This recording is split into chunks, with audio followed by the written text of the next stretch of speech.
Em 1948, o diretor Alfred Hitchcock fez uma tentativa ousada para a época. Em um único plano-sequência, ele rodaria o filme Festim Diabólico.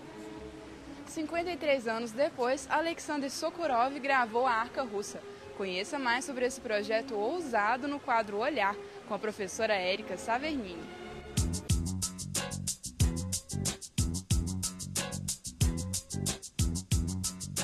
Olá, eu vou falar hoje sobre o Alexander Sokurov, especificamente sobre o filme A Arca Russa.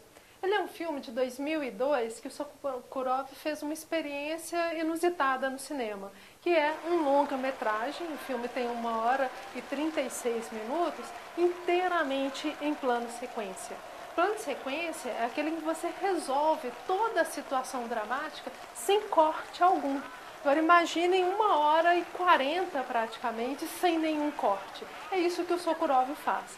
Associando, as possibilidades poéticas do cinema com a nova tecnologia digital. Ele faz isso em vídeo de alta definição, porque em película é impossível fazer isso, A película tem um limite de tempo e a experiência é um filme belíssimo, que é esse A Arca Russa. Esse filme passou no Brasil muito rapidamente em algumas salas de cinema, salas mais alternativas, e só recentemente ele saiu em DVD.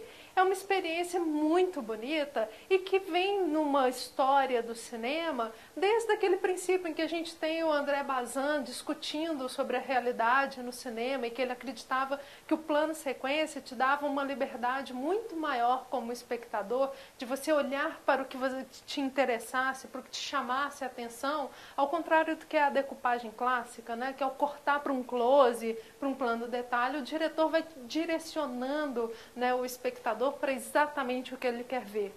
Então o André Bazin tem essa discussão fundamental do plano de sequência, e a gente tem diretores geniais da história do cinema que já experimentaram isso anteriormente.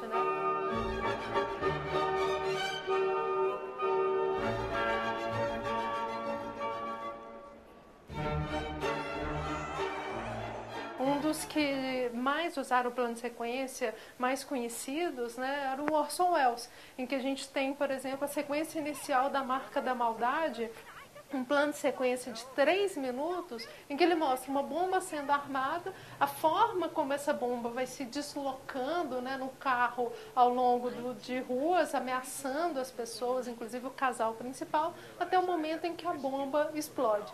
Com essa experiência do Orson Welles, o que a gente percebe é que não é exatamente como o Bazin acreditava o plano de sequência, porque o diretor ele não corta efetivamente o plano, mas ao ele aproximar a câmera de um objeto, ou ele afastar, ou mostrar para o lado, mostra para o outro, ele nos direciona quase igual mesmo à decupagem clássica, O Orson Welles tem essas experiências nos filmes dele, Marca da Maldade tem vários planos de sequência, e o Alfred Hitchcock ele faz um filme especificamente para demonstrar esse poder de direcionamento do olhar, de construção de uma decupagem sem corte, no filme Festim Diabólico, no Hope, em que ele narra em pouco tempo de filme. Então você tem um filme em torno de 1h30, e que dentro dessa 1h30 cabe algumas horas de acontecimento. Então só por esse elemento a gente já percebe que o plano de sequência não é tão democrático assim como a gente pensava, e ele não é tão calcado assim no tempo real, Você consegue fazer síntese cinematográfica também no plano de sequência, que é o que o Hitchcock faz no Festim Diabólico, justamente dentro dessa mesma lógica do Orson Welles, de você, no deslocamento da câmera e dos personagens em relação à câmera, você direciona o olhar e você faz síntese, você faz aquelas pequenas elipses. Tem um momento, por exemplo, no Festim Diabólico, em que uma personagem ela está conversando num grupo, aí ela diz que vai lá dentro, num quarto, fazer uma ligação. A câmera fica nesse grupo. E aí ela se desloca um pouco pela sala, daí a pouco tempo, em termos do tempo real, de tempo do filme, daí a pouquíssimos minutos essa personagem já volta, já falando que ela não conseguiu falar com o noivo. Isso é, passam-se pouco tempo do filme, mas narrativamente você tem aí pelo menos uns 15 minutos que se passaram nesses 2, 3 minutos de tempo de filme. Então, esses deslocamentos, o personagem sai de cena falando que vai fazer algo e volta, esse deslocamento da câmera circulando de um grupo para o outro, o Hitchcock com isso vai sintetizando a narrativa, ele vai direcionando o nosso olhar, né? A grande diferença em relação ao Sokurov é que o Hitchcock fez isso com película, né? No momento em que você tem essa é a tecnologia de filmagem do cinema, a única possibilidade, e que para ele conseguir simular esses planos sequências, ele tinha que fazer um artifício, né, de simular pequenos fades ao longo do filme, como se fossem pequenos fades, que é quando o personagem com uma roupa escura passa na frente da câmera, né? Então, ao passar na frente da câmera, o Hitchcock trocava o rolo nesse momento, reiniciava a filmagem com o personagem na frente da câmera. Quando o personagem saía, né, é como se não tivesse tido corte, o personagem só passou na frente da câmera, né? Narrativamente, ele dá essa ideia de fade, que é aquela transição que a tela escurece e depois ela clareia, que essa transição é uma transição que ela inevitavelmente cria na cabeça do espectador a sensação de salto temporal. Então, esse artifício também de a pessoa passar na frente da câmera acaba ajudando o Hitchcock tanto a dar essa impressão de que não teve corte, como na síntese narrativa, né? Sokurov não usou nada disso. Ele tem a possibilidade, né, do digital, então ele gravou em vídeo de alta definição. A ideia da alta definição é porque vídeo tem uma qualidade de imagem baixa, então se ele projetasse no cinema um vídeo comum, isso ficaria muito ruim a imagem. Então ele usou a alta tecnologia desse momento, 2002, para fazer essa experiência. Agora, é um esforço insano, né? E a própria consciência dele dessa insanidade, quando você vê as notas de produção ele falando, que ele tinha já estabelecido alguns limites, né? Porque o plano de sequência, como ele não tem corte, ele não admite erro. Então você tem que ligar a câmera até desligar a câmera, tudo tem que dar certo. Então, assim, todos os técnicos que estão envolvidos, todos os atores, todas as marcações têm que ser perfeitas. Porque se algo dá errado, né, você tem que começar do zero.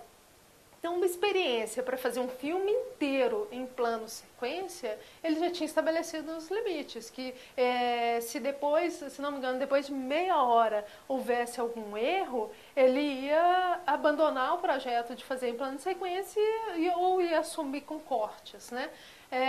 E também um número determinado de tentativas. Depois dessas tentativas, se algo desse errado, ele também ia abandonar a ideia do plano de sequência. Para nossa sorte, deu certo. Então você tem esse filme e o filme é lindo.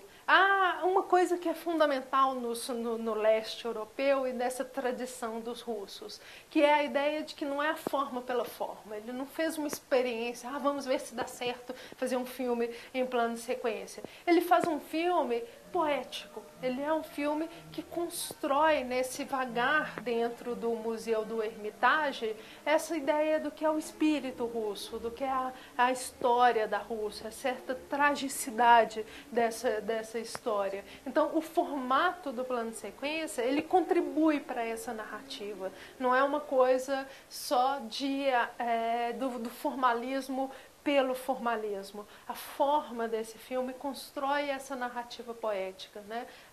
Uma coisa que ele usa também, um recurso que não é muito usual no cinema, que é a da câmera subjetiva integralmente. Isso é, o filme inteiro, a câmera é como se fosse o personagem principal. Então é como se a gente estivesse olhando pelos olhos do personagem principal vagando pelo Museu do Hermitage. Tanto que o próprio som da fala do personagem ela é um pouco abafada, que é como se a gente tivesse dessa experiência de estar dentro mesmo desse personagem. São os olhos e a forma como ele se ouve e ouve as outras pessoas, né? A circunstância inicial já é estranhíssima, que ele fala que ele não sabe o que aconteceu, que houve um acidente, é tudo muito vago para o próprio personagem, e de repente ele está na entrada do Museu do Hermitage e tem pessoas de de séculos passados da Rússia, que ele vê pela roupagem deles, né, que não são contemporâneos.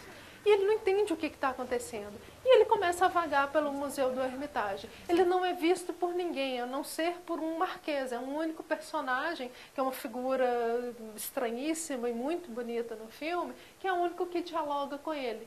E nessa circulação do Hermitage, você vai vendo episódios, cenas de vários momentos, vários séculos diferentes da história da Rússia. Então esse é o universo poético do Hermitage. É como se você, naquele espaço mágico, você pudesse rever esse espírito russo, rever essa história, essa tragicidade que marca a história da Rússia, né?